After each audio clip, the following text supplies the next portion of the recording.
কালকে সন্ধ্যায় me Mary Pushpa একটি রিসোর্টে ব্যাচেলর পার্টি আয়োজন করে 5 বন্ধু। গভীর রাত পর্যন্ত চলে হই হুল্লোড়। পরদিন সকালে ঘুম ভাঙতেই তারা দেখে চারপাশে সবকিছু লন্ডভন্ড, রুমের অবস্থা ভয়াবহ। কিন্তু কিভাবে ঘটলো এসব তা কিছুতেই মনে করতে পারে না তারা।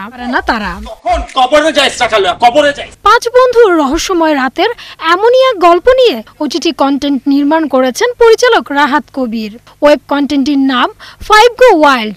নির্মাতা বলেন, কন্টেন্টটি কমেডি সাসপেন্স ঘরানার। দর্শক হাসির সঙ্গে সঙ্গে কৌতূহলেও ভরপুর থাকবে। একটা ফানি গল্প, লাইট একটা গল্প নিয়ে আগাইছি। 5 বন্ধু একসাথে একটা রিসোর্টে ঘুরতে যাওয়ার রাতে কিছু ইনসিডেন্ট ঘটে। সকালবেলা ঘুম থেকে ওঠার পরে ওরা হচ্ছে যে রাতের ঘটনা কিছু মনে নেই। তো আমি আশা করব দর্শক অবশ্যই কাজটা করবে, যেহেতু এন্টারটেইনিং শো, দর্শক দেখে আশা হবে না। আর তারা যদি দেখে যদি ফিডব্যাকটা দেয়, পজিটিভ ফিডব্যাক দেয়, আমরাও কৃতজ্ঞ হব। দর্শকের কাছে তো এটাই চাওয়া। শাহজাদা শাহেদের রচনায় ওয়েব কন্টেন্টটিতে অভিনয় করেছেন পার্থ শেখ, শারমিন আখি, প্রান্ত দস্তিদার, সাকিব সিদ্দিকী, শাওন মজুমদার, আনভি রনি সহ অনেকেই। অভিনেত্রী শারমিন আখি বলেন, খুবই ফানি একটি কন্টেন্ট 5 Go Wild।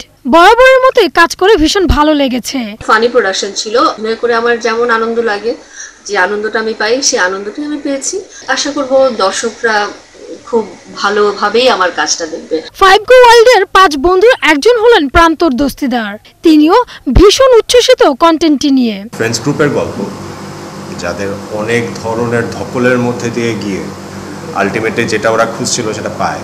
ক্যারেক্টারটা নিয়ে যদি বলি, তাহলে ক্যারেক্টারটা একটু ডিফারেন্ট, অন্যদের থেকে আবার কমপ্লিটলি ডিফারেন্ট না। কারণ একটা ইয়াং ছেলে যে একটা ফ্রেন্ড সার্কেলের সাথে কোথাও ঘুরতে গেছে, ঘুরতে যাওয়ার পরে তার অনেক ধরনের ঝামেলা শুরু হচ্ছে। কী কারণে ঝামেলা শুরু হচ্ছে সেগুলো সব গল্পে আছে, সেটা জানার জন্য অবশ্যই গল্পটা দেখতে হবে। গেল 2 আগস্ট ওটিটি প্ল্যাটফর্ম বঙ্গতে মুক্তি পেয়েছে 5 Go Wild। মুক্তির পর এরই মধ্যে দর্শকদের মাঝে বেশ সাড়া ফেলেছে এটি। হুমায়রা সিদ্দিকা, 71।